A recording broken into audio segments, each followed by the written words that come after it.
ঈমানের পথে অবিচল থেকে আমার মরণ যেন হয়।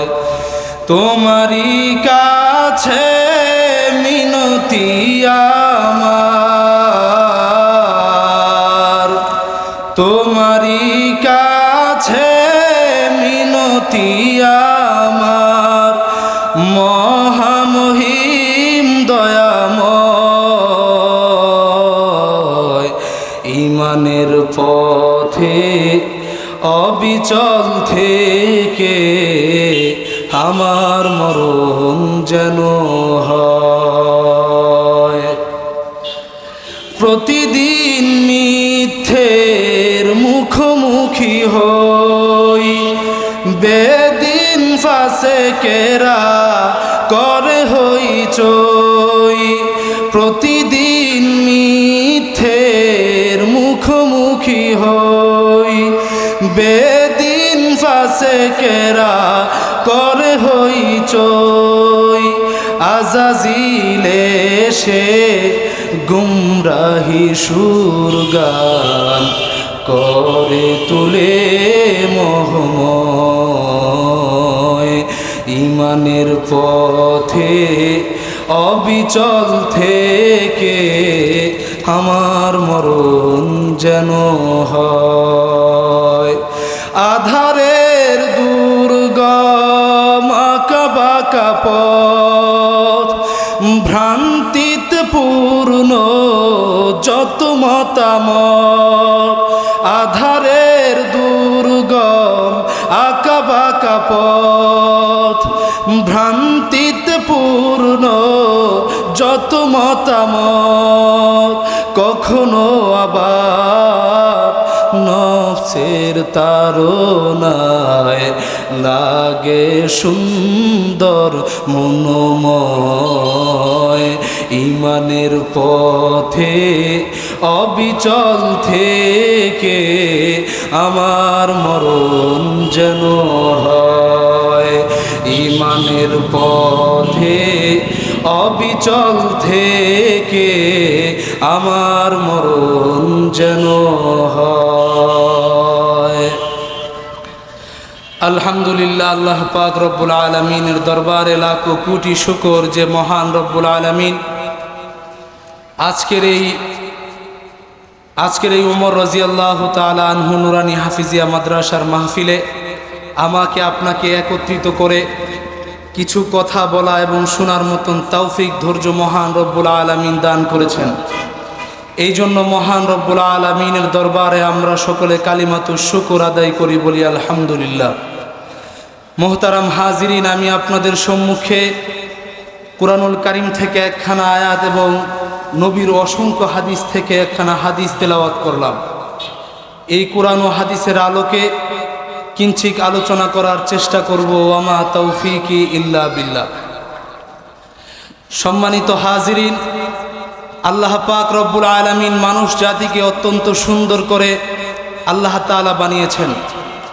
আশরাফুল মাখলুকাতের মধ্যে সবথেকে বড় শ্রেষ্ঠ, সবথেকে বড় গুণগত করে আল্লাহ রব্বুল আলামিন মানুষ জাতিকে বানিয়েছেন।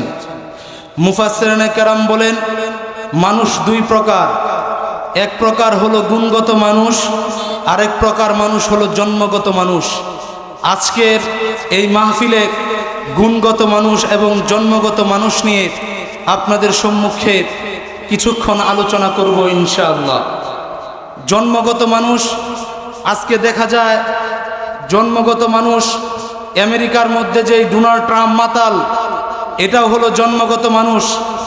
ভারতের মধ্যে নরেন্দ্র মোদী, গুজরাটের কসাই, এটাও হলো জন্মগত মানুষ। এমনিভাবে করে ইসরায়েলের সবথেকে বড় নরঘাতক বিনিয়ামিন নেতানিয়াহু, এটাও হলো জন্মগত মানুষ। আল্লাহ পাক রব্বুল আলামিন বলেন, যেগুলো হলো জন্মগত মানুষ এগুলো হলো উলাইকা কাল আনআম বাল হুম আদল, এগুলো হলো চতুষ্পদ জানোয়ারের মতন, বরং তাদের থেকেও বড় নিকৃষ্ট। আর যারা হলো গুণগত মানুষ, যেমন হযরত আবু বকর সিদ্দিক রাদিয়াল্লাহু তাআলা আনহু, তিনি হলেন গুণগত মানুষ। হযরত ওমর রাদিয়াল্লাহু তাআলা আনহু তিনি হলেন গুণগত মানুষ। এমনিভাবে করে হযরত আলী রাদিয়াল্লাহু তাআলা আনহু তিনি হলেন গুণগত মানুষ। যারা গুণগত মানুষ তারাই হলো প্রকৃত পর্যায়ের মানুষ। এই গুণগত মানুষ কারা? যারা তাদের ভিতরে সমস্ত ভালো কাজগুলো নিহিত রয়েছে। জন্ম গরুরও হয়, জন্ম পশুরও হয়, জন্ম কুকুরেরও হয়, জন্ম আবার মানুষেরও হয়। তবে কুকুরের, পশু পাখির এগুলোর জন্মের পরে এগুলোকে গুণ শিক্ষা দেওয়া হয় না, শুধু জন্মই হয়। আর মানুষকে গুণ শিক্ষা দেওয়া হয়। আজকে যেমনি ভাবে করে ভারতের মধ্যে মুসলমানদেরকে রক্তে রঞ্জিত করা হচ্ছে। গুজরাটের কসাই নরেন্দ্র মোদী ভারতের মুসলমানদের উপর আঘাত করছে। এমনি ভাবে করে ইসরায়েলের নেতানিয়াহু আমাদের ফিলিস্তিনের মুসলমান ভাইদেরকে এমনি ভাবে করে তারা হত্যা করছে, শিশুদেরকে হত্যা করছে। যাদের ভিতরে সেই মানবতা নাই, যাদের ভিতরে মানুষের দরদ নাই, আল্লাহ রাব্বুল আলামিন বলেন উলাইকা কাল আনআম বাল হুম আদল, এরা হলো চতুষ্পদ জানোয়ারের মতন, বরং তাদের থেকেও বড় নিকৃষ্ট। মুহতারাম হাজিরিন, আজকে আপনারা লক্ষ্য করবেন কুকুরের যখন যৌন মিলন করা হয় তখন কুকুরের ফ্রেন্ডশিপের মাধ্যমে যৌন মিলন হয়। অর্থাৎ একজন আরেকজনের সাথে যখন ফ্রেন্ডশিপ হয় তখন তাদের সাথে ভালোবাসা সৃষ্টি হয়। ঠিক তেমনি ভাবে করে আজকে যারা প্রেম নামক জঘন্যতম মিশিংকে ব্যবহার করে, যারা আজকে শরীয়ত সম্মতভাবে, কুরআন হাদিস ভাবে, আল্লাহ রাব্বুল আলামিনের বিধিবিধান ভাবে যারা ভালোবাসার মধ্যে লিপ্ত হয় না, যারা প্রেমের মাধ্যমে রাস্তাঘাটের মধ্যে যারা এই সমস্ত কুকুর আর শুকুরের মতন যৌন মিলন করে, আল্লাহ রাব্বুল আলামিন বলেন উলাইকা কাল আনআম বাল হুম আদল, এরা হলো চতুষ্পদ জানোয়ারের মতন, বরং তাদের থেকেও বড় নিকৃষ্ট। মুহতারাম হাজিরিন, আপনারা লক্ষ্য করে দেখেন আল্লাহ তাআলার পয়গম্বর হযরত মুহাম্মদুর রাসূলুল্লাহ সাল্লাল্লাহু আলাইহি সাল্লাতু ওয়াস সালাম, তার 100 বছর লাগে নাই, তার 63 বছর লাগে নাই, মাত্র 23 বছর সময়ের মধ্যে হযরত মুহাম্মদুর রাসূলুল্লাহ সাল্লাল্লাহু আলাইহি সাল্লাতু ওয়াস সালাম একটি প্রকৃত আদর্শ সমাজ উপহার দিতে তিনি সক্ষম হন। এমনি ভাবে মুসলমান আমার ভাইরা লক্ষ্য করে দেখবেন, আমার কথাগুলো লক্ষ্য করবেন। একজন মায়ের গর্ভের মধ্যে যখন বাচ্চা বনিষ্ঠ হয়, বাচ্চা যখন তার গর্ভের মধ্যে থাকে, আল্লাহ রাব্বুল আলামিন বাচ্চাকে এমন ভাবেই গর্ভের মধ্যে বানিয়েছেন, গর্ভের মধ্যে যেই বাচ্চা থাকে আল্লাহ রাব্বুল আলামিন ওই মায়ের মাপ মতো আল্লাহ তাআলা বানিয়েছেন। মহান রব্বুল আলামিন আল্লাহ রাব্বুল আলামিন এই বাচ্চাকে যেমন মায়ের গর্ভের মধ্যে দিয়েছেন, ঠিক তেমনি ভাবে করে এই বাচ্চাকে বনিষ্ঠ হওয়ার মতন আল্লাহ তাআলা ক্ষমতাও দিয়েছেন। ঠিক তেমনি ভাবে যারা স্বল্প টাকার জন্য উপকৃত হয়ে একজন মায়ের পেটকে কাইটা তারপরে বাচ্চাকে বের করে, আল্লাহ রাব্বুল আলামিন বলেন উলাইকা কাল আনআমি বাল হুম আদল, এরা হলো চতুষ্পদ জানোয়ারের মতন, বরং তাদের থেকেও বড় নিকৃষ্ট। যারা স্বল্প টাকার বিনিময়ে মায়ের পেটকে কেটে তারপর বাচ্চাকে বের করে, একজন মায়ের পেটকে কাটা হয়, এরা কখনোই মানুষ হতে পারে না, এগুলো হলো চতুষ্পদ জানোয়ারের মতন। মুহতারাম হাজিরিন, এমনি ভাবে করে জন্মগত মানুষ যে একজন শাসক হয়ে একজন প্রজার উপরে, আলেমের উপরে যারা জুলুম করে, মুসলমান হওয়ার পর আলেমের উপরে জুলুম করে, এমনি ভাবে করে প্রজার উপরে জুলুম করে, আলেম উলামায়ে কেরামদেরকে দেখতে পারে না। আলেম উলামায়ে কেরামদেরকে দেখলেই পরে অ্যালার্জি শুরু হয়ে যায়। উলামায়ে কেরামদেরকে দেখলেই পরে খারাপ আচরণ করা শুরু হয়ে যায়, উলামায়ে কেরামদের উপরে আঘাত করা শুরু হয়ে যায়, জুলুম করা শুরু হয়ে যায়। আল্লাহ রব্বুল আলামিন বলেন, উলাইকা কাল আনআমি বাল হুম আদল, এরা হলো চতুষ্পদ জানোয়ারের মতন, বরং তাদের থেকেও বড় নিকৃষ্ট। এ বন্ধু আমার, আল্লামা মামুনুল হক দামাত বারকাতুহুম, তিনি হলেন একজন জন্মগত মানুষ, আর তিনি হলেন একজন গুণগত মানুষ। জন্মগত মানুষের বিপক্ষে কথা বলেছিল, কুরআন হাদিসের বাইরে কথা বলার কারণে, কুরআন হাদিসের বাইরে কথা বলার কারণে প্রতিবাদ করেছিল মামুনুল হক। মামুনুল হককে জেলখানার মধ্যে আবদ্ধ করা হয়েছে। এমনি ভাবে করে সাকাওয়াত হুসাইন রাজিকে জেলখানার মধ্যে বন্দী করা হয়েছে, জুলুম করা হয়েছে, অন্যায় করা হয়েছে। কিন্তু গুণগত মানুষ মামুনুল হককে আল্লাহ পাক রব্বুল আলামিন এই দুনিয়ার মধ্যে সম্মান দিয়েছেন। গুণগত মানুষ মামুনুল হককে আল্লাহ রব্বুল আলামিন সম্মান দিয়েছেন, ইজ্জত দিয়েছেন। আল্লামা খালেদ সাইফুল্লাহ ইউবি সাহেব দামাত বারকাতুহুম ছিলেন গুণগত মানুষ, আল্লাহ রব্বুল আলামিন সম্মান দিয়েছেন। এমনি ভাবে করে আল্লামা ইলিয়াস হামিদি দামাত বারকাতুহুম, তিনি ছিলেন একজন গুণগত মানুষ, আল্লাহ রব্বুল আলামিন সম্মান দিয়েছেন। আর যারা ছিল জন্মগত মানুষ, উলামায়ে কেরামদের উপরে জুলুম করত, উলামায়ে কেরামদের উপরে আঘাত করত, উলামায়ে কেরামদের সাথে নাফরমানি করত, এরা ছিল জন্মগত মানুষ। আল্লাহ রব্বুল আলামিন এদেরকে ধ্বংস করে দিয়েছেন। আল্লাহ তাআলা বলেন, উলাইকা কাল আনআমি বাল হুম আদল, এরা হলো চতুষ্পদ জানোয়ারের মতন, বরং এদের থেকেও বড় নিকৃষ্ট। এই জন্যে আজকে আমাদের এই সমস্ত কাজকর্ম থেকে বেঁচে থাকার জন্যে আমাদের উলামায়ে কেরামদের সহবতে আসতে হবে। উলামায়ে কেরামদের সহবতে আসলে তারপর আমরা দুনিয়ার মধ্যে কিভাবে চলবো, উলামায়ে কেরাম আমাদেরকে সেই দিক নির্দেশনা দিয়ে দিবেন।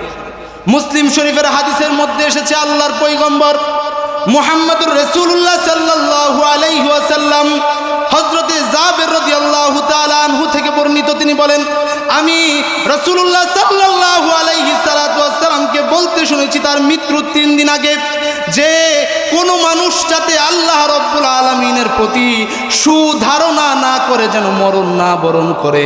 ও দুনিয়ার মানুষ, আল্লাহ তাআলার উপর সুধারণা করার হাদিসের ব্যাখ্যা আল্লাহ তাআলার পয়গম্বর বলেন, আল্লাহ তাআলার উপরে সুধারণা মানে আল্লাহ রব্বুল আলামিন রব্বাল জলিলের উপরে এই ধারণা রাখা, আল্লাহ আমাকে মাফ করে দিবেন। সুতরাং দুনিয়ার মধ্যে আমি যতই কর্ম আর কাজের মধ্যে লিপ্ত হই না কেন, দুনিয়ার এই জমিনের মধ্যে যতই নাফরমানের কাজের মধ্যেই লিপ্ত হই না কেন, আল্লাহ রব্বুল আলামিন বলেন, আমার বান্দা যখন আমার কাছে চায়, আমি সঙ্গে সঙ্গে আমার বান্দাকে আমি মাফ করে দেই। এই জন্যে আল্লাহ রব্বুল আলামিন, আল্লাহ সুবহানাহু ওয়া তাআলার কাছে মাফ চাইতে হবে, উলামায়ে কেরামদের কাছে আসতে হবে, আল্লাহ তাআলার কাছে ক্ষমা চাইলে আল্লাহ তাআলা মাফ করে দিবেন। আজকে অনেকে বলে, আমি এত গুনাহ করলাম, আমি এত নাফরমানের কাজ করলাম, আমি এত জিনা করলাম, ব্যভিচার করলাম, আল্লাহ বুঝি আমাকে মাফ করবে না। আল্লাহ রব্বুল আলামিন বলে, বান্দারে, আমি আল্লাহ, তুই যখন না চাস তখন আমি আল্লাহ তাআলা নারাজ হই। অর্থাৎ আল্লাহ তাআলার কাছে এই সুধারণা রাখা, আল্লাহর পয়গম্বর বলেছেন, আল্লাহর থেকে নৈরাশ হইও না, আল্লাহ তোমাকে মাফ করবেন, আল্লাহ তোমাকে সঠিক পথের দিশা দেখাবে। এই জন্য আল্লাহ রব্বুল আলামিন রব্বাল জলিলের উপর সুধারণা রাখা, আমি যতই নাফরমানি করি না কেন, যতই গুনাহের কাজ করি না কেন, আমি যেন আল্লাহ রব্বুল আলামিনের কাছে আইসা, আমি যেন আল্লাহ তাআলার কাছে আইসা চাই, আল্লাহ রব্বুল আলামিনের কাছে আইসা দোয়া করি, প্রার্থনা করি, এর দ্বারাই আমার মঙ্গল আল্লাহ মাফ করে দিবেন ইনশাআল্লাহ। এ বন্ধু আমার, আজকে আমরা আল্লাহ তাআলার কাছে আসি না। সাহাবায়ে কেরাম নবীজি মুহাম্মদুর রাসূলুল্লাহ সাল্লাল্লাহু আলাইহি সাল্লামকে বললেন, ও আল্লাহর পয়গম্বর, একজন ব্যক্তি যদি গুনাহ করে তাহলে তাহলে আল্লাহ রব্বুল আলামিন কি তাকে মাফ করে দিবেন? আল্লাহর পয়গম্বর বলেন, একজন ব্যক্তি যদি 100 বার গুনাহ করে এবং 100 বারই যদি আল্লাহ তাআলার কাছে মাফ চায়, আল্লাহ রব্বুল আলামিন রব্বুল জলিল 100 বার পর্যন্ত আল্লাহ তাআলা এত বড় মেহেরবান, 100 বার হলেও 100 বার আল্লাহ তাআলার কাছে মাফ চাইলেও আল্লাহ রব্বুল আলামিন 100 বারে মাফ করে দিবেন। আজকে আমরা উলামায়ে কেরামদের উপর সুধারণা রাখি না, আল্লাহ তাআলার উপর সুধারণা রাখি না। আজকে আমরা উলামায়ে কেরামদের সাথে বৃদ্ধাঙ্গুলি দেখাই, উলামায়ে কেরামদের সাথে আমরা বেয়াদবি করি, উলামায়ে কেরামদের সাথে কিভাবে ঠাট্টা মশকরা করা যায়, উলামায়ে কেরামদেরকে আমরা তৃতীয় একটা শ্রেণী মনে করি। কিন্তু আল্লাহ রব্বুল আলামিনের পয়গম্বর বলেছেন, উলামায়ে কেরাম হলো নবীর ওয়ারিস, অর্থাৎ উলামায়ে কেরামদের কাছে আসলে উলামায়ে কেরামরা আপনাদেরকে সিরাতুল মুস্তাকিমের রাস্তা দেখাইয়া দিবেন। এজন্য উলামায়ে কেরামদের কাছে আসা। আজকে একটা কথা বলতে চাই, তা হলো আমরা যে আজকে উলামায়ে কেরামদেরকে মহব্বত করি না, উলামায়ে কেরামদের কাছে আসি না, এমনি ভাবে করে হযরত বাদশাহ মাহাদির রশিদ তিনি হজ করতে যাবেন মক্কায়, তখন ইমাম মালিক রহমাতুল্লাহ আলাইহির সাথে দেখা হয় এবং ইমাম মালিক রহমাতুল্লাহ আলাইকে বলেন যে, হে ইমাম, আমার দুটি সন্তান, একটি হলো হারুন রশিদ, আরেকজন হইল গিয়া মুসা, আপনার কাছে হাদিস শিখার জন্যে আমি দিলাম। হযরত ইমাম মালিক রহমাতুল্লাহ আলাই বললেন যে না, এটা কোরআন শিক্ষা, এই শিক্ষা আমি আপনার এখানে যাইয়া আমি কোরআন শিখাবো। এটা করলে আল্লাহর পয়গম্বরের যে এলেমের যেই মান রয়েছে, এলেমের যে ইজ্জত রয়েছে, সেই ইজ্জত থাকবে না। এই কারণে আল্লাহর প্রিয় বান্দা ইমাম মালিক রহমাতুল্লাহ আলাই বলেন যে আপনার সন্তান যদি কোরআন হাদিস শিখতে হয় তাহলে আমার এখানে আসতে হবে এবং আমার এখানে এসে তারপর হাদিস শিখতে হবে। এমনি ভাবে করে রাক্কা নামক এক স্থানের মধ্যে বাদশাহ হারুন রশিদ উপস্থিত হলেন। ওই স্থানের মধ্যেই হযরতে আব্দুল্লাহ ইবনে মুবারক রহমাতুল্লাহ আলাই, যিনি ছিলেন হাদিস শাস্ত্রের পণ্ডিত, তিনি ওই জায়গার মধ্যে উপস্থিত হলেন। মানুষগুলো হযরতে আব্দুল্লাহ ইবনে মুবারক রহমাতুল্লাহ আলাইকে দেখার জন্যে মানুষ সকল হুমড়ি খেয়ে দেখা শুরু করেছে। মানুষগুলো তার সন্তানকে আঙুল দিয়ে দেখা দিচ্ছে।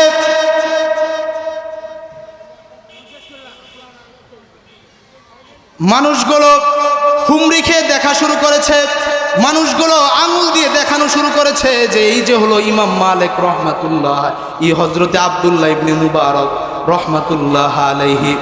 বন্ধুরে, এমনি ভাবে করে প্রাসাদের এক কোণে থেকে বাদশাহ হারুন রশিদের সঙ্গিনী দেখতেছে, আহা এ কি আশ্চর্য! মানুষগুলো এই লোকটাকে এভাবে কি জন্য দেখতেছে? দরবারের মানুষগুলো বলতেছে, ও বাদশাহ হারুনের সঙ্গিনী, ইনি হলেন খুরাসান থেকে আগত আব্দুল্লাহ ইবনে মুবারক রহমাতুল্লাহ আলাই। ওই সময় ওই বাদশাহ হারুন রশিদের সঙ্গিনী বলা শুরু করলো যে এমন বাদশাহই তো হলো প্রকৃত বাদশাহ হারুন রশিদ কিসের বাদশাহ? অর্থাৎ এমন বাদশাহই তো হলো আসল বাদশাহ, যে একজনের বাদশাহ চলে মাটির মধ্যে, রাষ্ট্রের মধ্যে, আরেকজনের বাদশাহী চলে অন্তরের মধ্যে, একজনের বাদশাহী চলে পিঠের মধ্যে, আরেকজনের বাদশাহী চলে অন্তরের মধ্যে, একজনের বাদশাহী হলো গিয়া ক্ষণস্থায়ী, আরেকজনের বাদশাহী হলো ওমর, তা হলো আব্দুল্লাহ ইবনে মুবারক রহমাতুল্লাহ আলাই। একজন বাদশার সঙ্গিনী তা বলেছিলেন। কিন্তু আজকে আমরা উলামায়ে কেরামদের কাছে আসি না, উলামায়ে কেরামদেরকে মহব্বত করি না।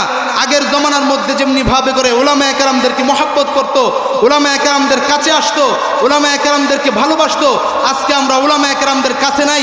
এই কারণে আমাদের এই অধঃপতন হয়েছে।